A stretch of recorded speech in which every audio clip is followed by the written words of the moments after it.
Episode 1: Who We Are When We Change Language. Welcome to Bond, the podcast where we explore the invisible bonds that connect us, the ones we don't always see, but deeply feel. Today, we're talking about a bond we've all experienced at least once in our lives, the bond between our identity and the language we speak. It may sound strange, but every time we switch languages, we change too. And I'm not just talking about accent or sentence structure. I'm talking about something much deeper. I'm talking about how we become different people when we use different words. Imagine speaking your native language. You feel at home, you feel whole. Words flow effortlessly, gestures come naturally, emotions have their proper place. Then you switch to another language. Suddenly, the tone changes. Your voice changes. Even your body changes. It's like putting on a different skin, not fake, not a mask, but an alternative version of yourself.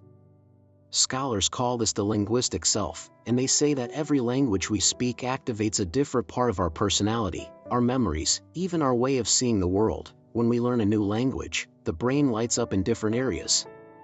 Those responsible for control, attention, emotional memory. It's as if each language were a door opening into a different room of our character. That's why, in English, we may feel more direct.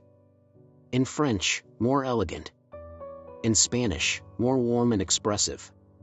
In German, more organized and logical. Not because of cultural stereotypes, but because these are the emotional codes that the brain associates with each language.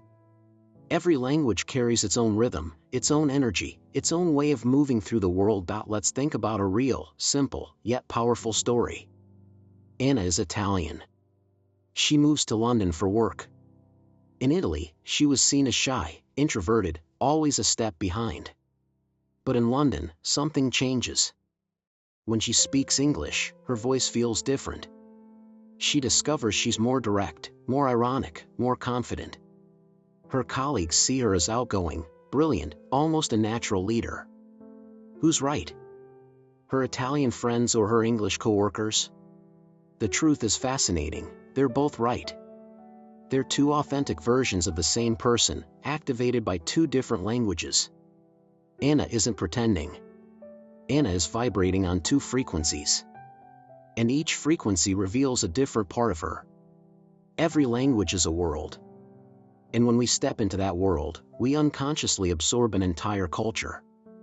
In Japanese, there are no strong swear words like ours. And this shapes how conflict is handled. In Arabic, Assalamu alaikum isn't just a greeting, it's a blessing. In Italian, Mama holds family, tradition, warmth, food, security.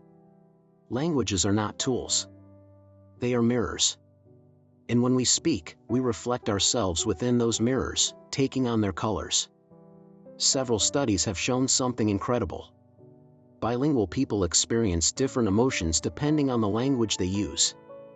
In their native language, emotions are stronger. Anger, pain, nostalgia. In a foreign language, there is more control, more emotional distance.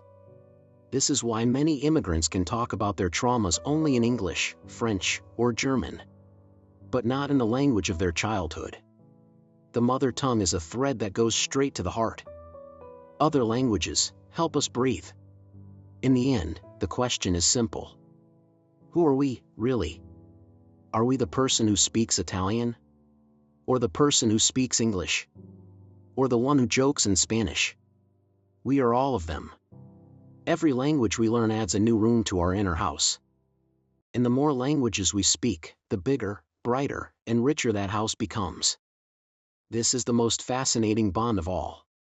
Languages allow us to multiply without ever losing ourselves. Next time you speak another language, pay attention to your breath, your tone, your posture, your confidence. You'll notice something surprising: you're no longer the same. And that's not a limit. It's a gift. Languages don't divide us. Languages multiply us. Welcome to the wonder of our 1,000 linguistic identities.